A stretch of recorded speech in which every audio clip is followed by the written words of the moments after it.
araw po sa inyong lahat.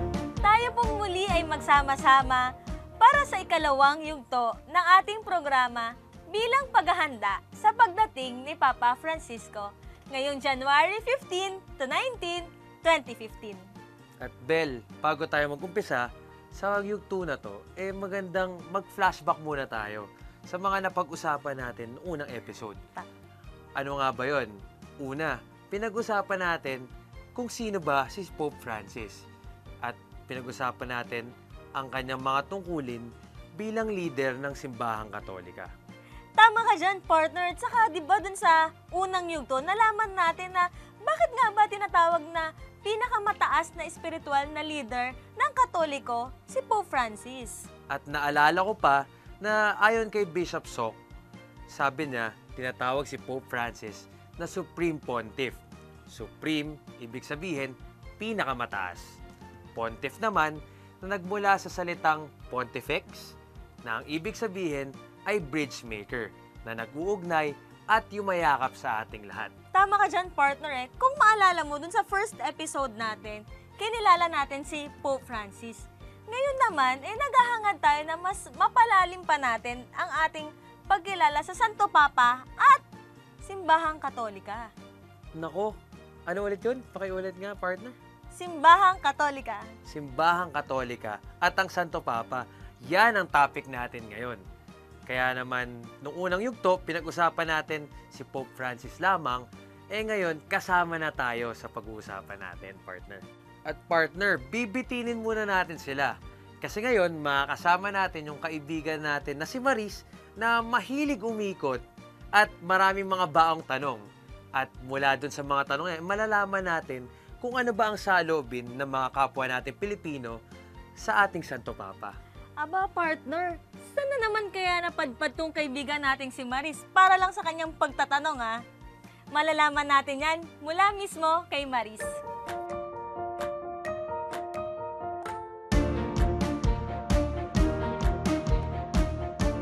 Magandang araw mga kapatid, nandito tayo ngayon sa Guadalupe Market, right along EDSA. Busy-busy ang mga kapatid natin dito na papasok sa trabaho, namimili, pero makikipagtsikahan muna tayo sa kanila para malaman natin kung ano yung mga alam nilang kwento tungkol sa ating Santo Papa Francisco. Ready ba kayo? Tara, let's go!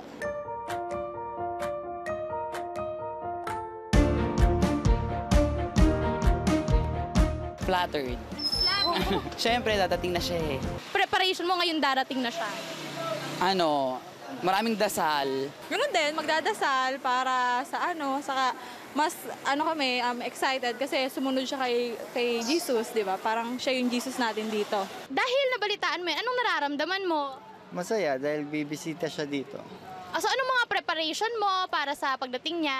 As part of the youth ng church, nagbabala kami pumunta doon. Tapos siguro excited na rin yung ibang bata na pumunta doon sa pagmimisahan niya. Masaya. Tsaka, siyempre, siya influensya ng good influence eh. Ano po siya, parang alagad po siya ni Jesus Christ. So dapat respetuhin po natin siya, kaya siya kinikilalang Pope po natin. Ayan si ka! Katoliko ka. Sige, kuya. Kuya, tama ka dyan. Nabalitaan niyo po ba na ang ating Santo Papa ay dadalaw ngayon sa ating, ngayong Enero sa ating bansa? Of course. Ano pong nararamdaman yung dalawa? Excited. Excited, of course. Excited. So, bilang Katoliko po, ano yung mga preparations nyo para sa pagdating niya? Meron ba kayong mga personal preparation? Of course, yung dasal. At saka sana makarating siya ng safe. Dalangin din na safe ang journey niya, walang maging productive para sa lahat at para maisa puso lalo ng bawat Pilipino na Kristiyano yung diwa ng pagbisita niya sa atin. Sana yung mga narinig natin at saka yung mga nakita natin na preparasyon nila, maggaya natin o makopya natin, magkaroon tayo ng mga sarili nating preparasyon para kayo rin. Hindi lang sila, yung mga nakausap natin, kayo rin, pagdating ng Santo Papa, ready na rin kayo.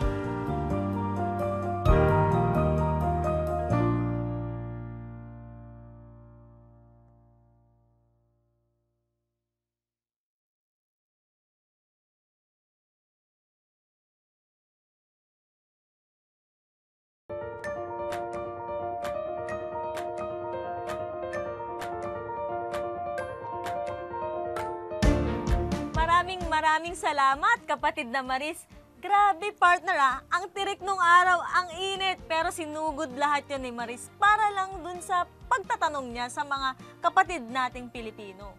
Tama ka dyan, partner. Tsaka nasa poise pa rin si Maris. Pero, alam mo, partner, parang natouch ako dun sa isang interview niya. Kasi sabi nung isang hindi katoliko, pinapahalagan niya pa rin ang ating Santo Papa. At nagiging sabik din sila sa pagdating niya dito sa Enero. Tama kay, ang galing lang, di ba? Parang lahat kay Pope Francis, pantay-pantay 'di ba? Parang it reminds us of someone, 'di ba? Which is si Christ, 'di ba? Yung Kristo na lahat pantay-pantay niya tinitingnan. Kumbaga, walang bata, matanda, 'di ba? Lahat iisa lang. Pantay-pantay talaga tayo. Kaya tunay lamang na tawagin siya na servant of the servants of God, partner. At naniniwala ko na lahat tayo ay lingkod ng Diyos na namumuno sa kanyang sambayanang Kristiyano. At napakahirap na tungkulin nito ang mamuno. At ngayon naman, partner, para mas lumalim pa ang kaalaman natin sa topic natin ngayong araw na ang Santo Papa at ang Simbahang Katolika, ay makakasama naman natin si Bishop Milo Hubert Vergara. At siya ring obispo ng Diocese of Pasig at chairman ng Episcopal Commission on Social Communications. Pakinggan po natin siya.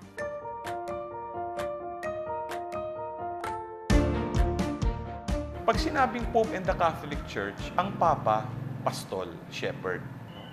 Kaya nga, isa sa mga favorite passages ko sa Scripture ay yung Psalm 23. The Lord is my shepherd, there is nothing I shall want. Ang Panginoon ang aking pastol. Ang Santo Papa, si Pope Francis, ay mabuting pastol. Pinapastolan tayo at pinararamdaman sa atin. Ang pinaparamdam sa atin ng pag-ibig at pamamastol, walang iba kundi ng kaisa-isang mabuting pastol, si Jesus mismo. Nagbigay ng welcome address si Archbishop Socrates Villegas, no, ang presidente ng CBCP. Alam mo, hindi ko makakalimutan yung pambungad na ibinahagi niya. Kasi sabi, may nagtanong daw sa kanya,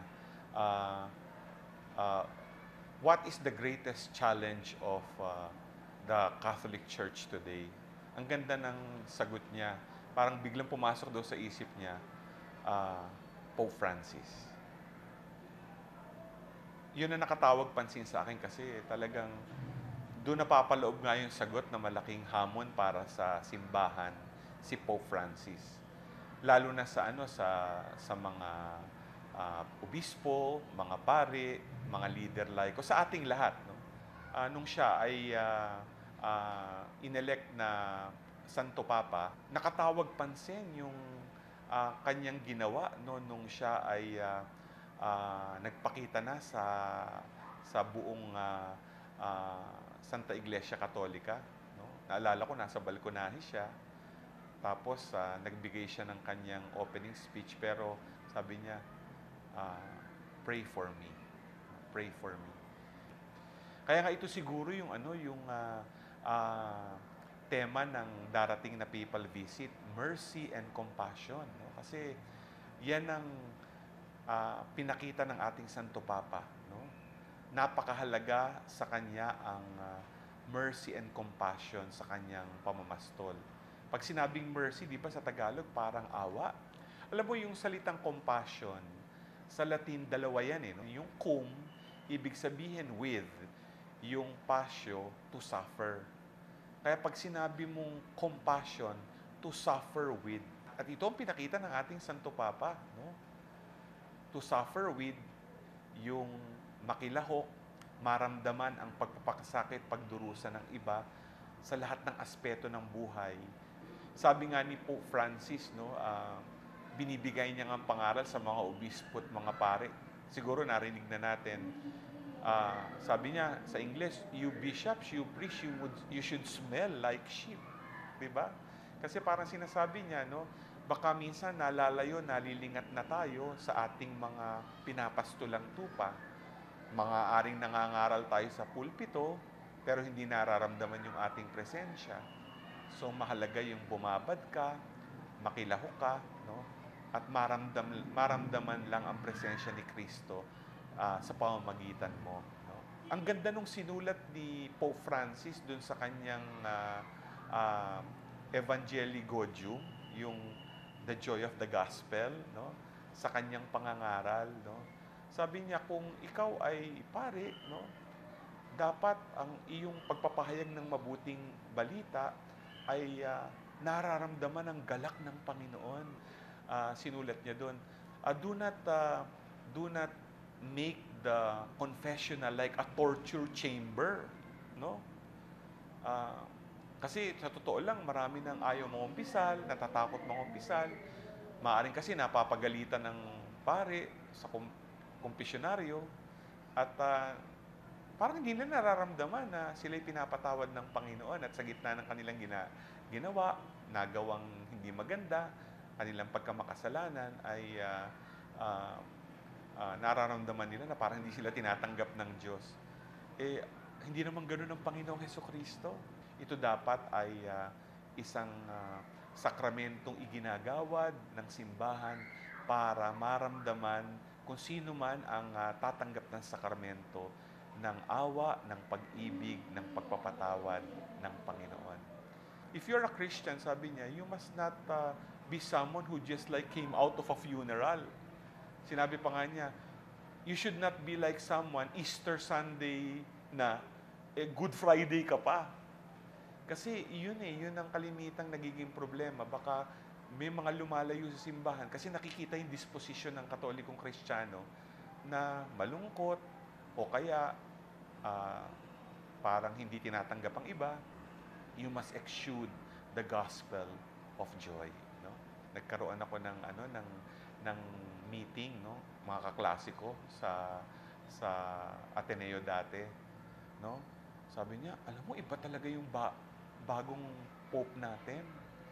Sabi niya, kasi pati yung mga hindi na naniniwala sa Diyos, naniniwala uli. Yung mga ibang lumayo na sa simbahan, bumabalik uli. Mukhang dumadami na uli ang Katoliko dahil sa papang ito. Kasi pinakita niya kung ano yung pagiging tunay na leader ng simbahan. At ang pinagmumulan ay walang iba, kundi yung pagiging leader ni Jesus mismo.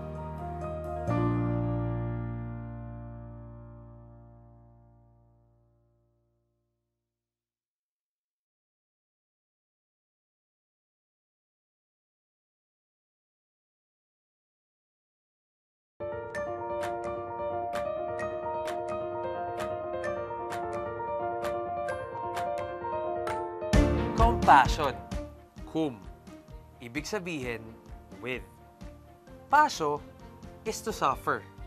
Kaya pag sinabi natin partner na compassion, ang ibig sabihin, to suffer with. Pakikilahok sa pagpapakasakit at pagdurusa ng ibang tao. Napakalalim ng kahulugan, partner, di ba? Saka sa tingin ko, ang hirap na tungkulin na gampanan. Yan yung tinutukoy nating hamon kanina na sabi nga ni Bishop Milo ay tinugunan lahat ng ating mahal na Santo Papa. Yung to suffer with, makilahok, makiisa dun sa pagdurusa ng ibang tao. Alam mo, partner, na-overwhelmed ako kasi ang dami na nating nalalaman tungkol sa kanya at tungkol sa simbahan. At at the same time, nata-challenge ako bilang isang kabataan na maglingkod sa bayan at sa simbahan din. Ayan yung pinakamatinding hamon sa atin di ba? Yung maging isang tunay na lingkod ng Diyos, di ba? Pero sa tingin ko naman, partner, kayang-kaya natin yun, di ba? Tingin mo? Yes naman. Okay. Ang kasangga naman natin kasi at sandigan at gabay natin ay si Kristo. Tama. Samantala, atin naman susunod ng mga kasama partner ay isang taong mula pa sa panahon ni Cardinal C. Nagsimula na siyang maglingkod sa simbahang Katolika. Siguro, hindi pa tayo buhay nun. Talagang naibigay niya na yung buhay niya sa pagsisilbi sa Diyos.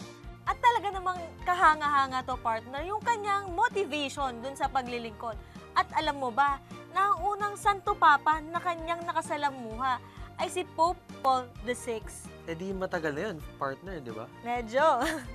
Ganun na lang yung encounter at blessing na natanggap niya.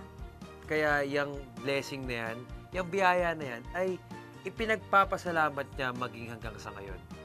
Kaya atin pong pakinggan ang ating kaibigan na si Mr. Noli Yamsuan sa kanyang pagbabahagi ng kanyang mga karanasan bilang isang lingkod ng Diyos at lingkod ng simbahan.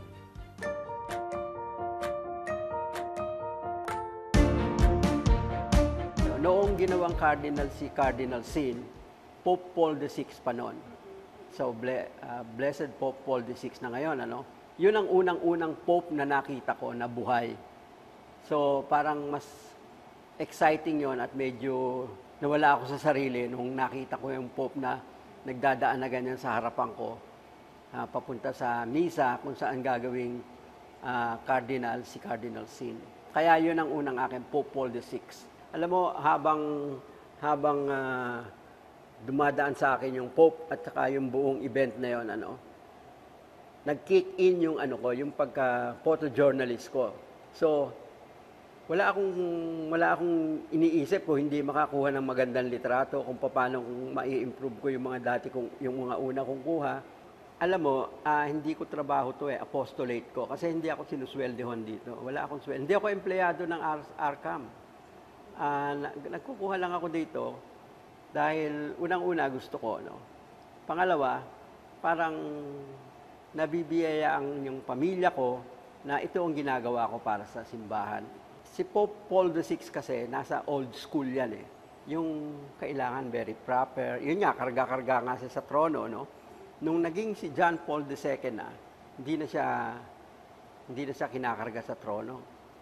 Nakasakay na lang siya sa isang parang mobile na open para makasalamuhan niya yung mga tao.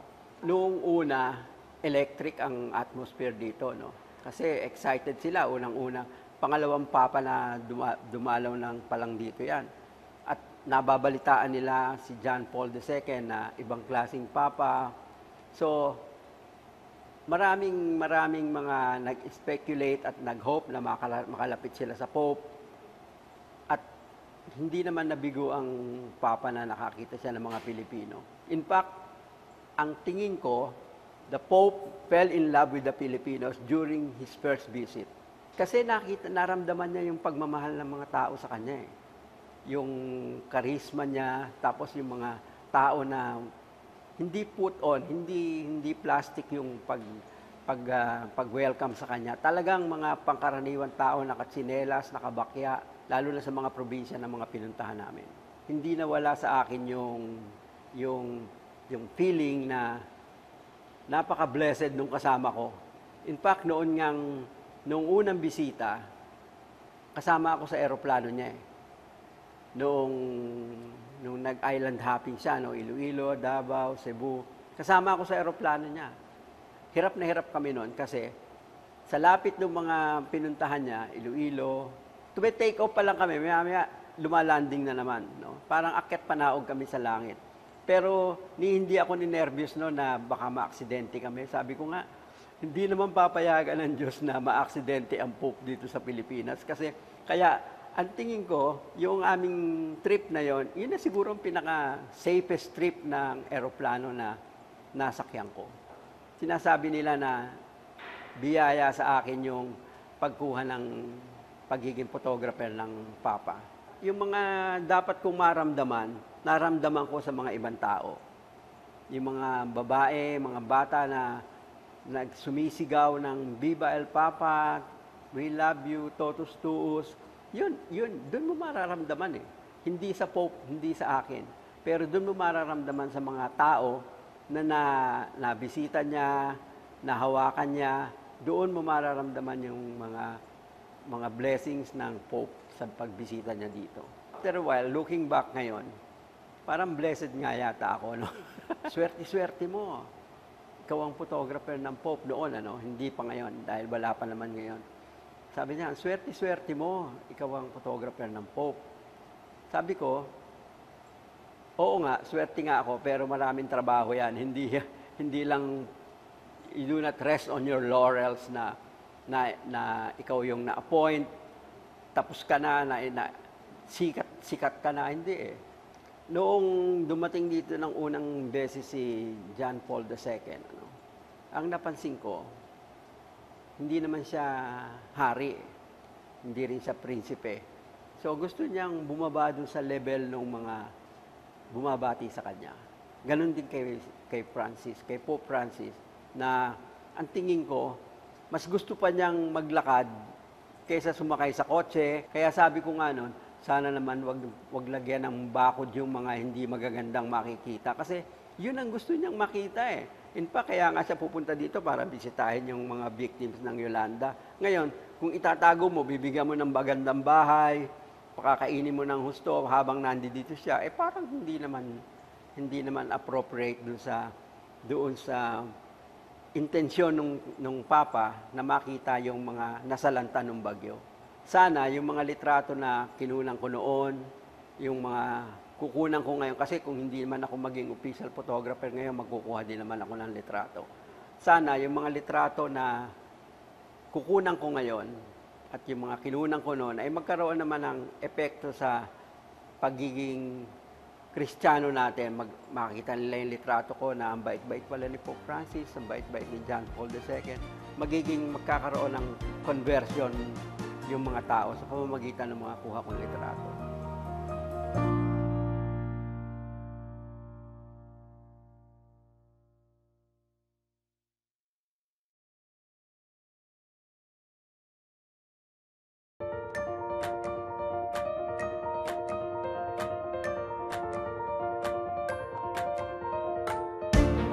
Maraming salamat po, Mr. Noli Yamsuan. Alam ko sa pamamagitan ng iyong mga likha, gamit ang iyong kamera, ay mas mapapalalim pa nito ang aming mga pananampalataya. At ang iyong mga litrato naman po ay ang magsisilbing pamana na maibabahagi niyo po at maiiwan sa amin at sa mga darating pang mga henerasyon. At sa pagtatapos ng ating episode ngayon, nawa tayo'y magkaroon ng maalab na pananampalataya at pusong mapagkumbaba na haharap sa hamon bilang mga Katolikong tagasunod ni Kristo. Nawa tayo ay maging tunay na handa sa pagdating ng ating mahal na Santo Papa Francisco. At kagaya nga ng mga sinabi ng mga nakasama natin ngayong araw na to, ay dapat maging handa tayo hindi lamang sa mga material na bagay, partner, kundi maging handa tayo, maging handa ang ating puso at ang ating spiritual na pamumuhay. Muli, ako po si Bel Belonio. At ako naman po si Benz Rodil na nakasama niyo sa programang One. One Faith, One Love, One Life.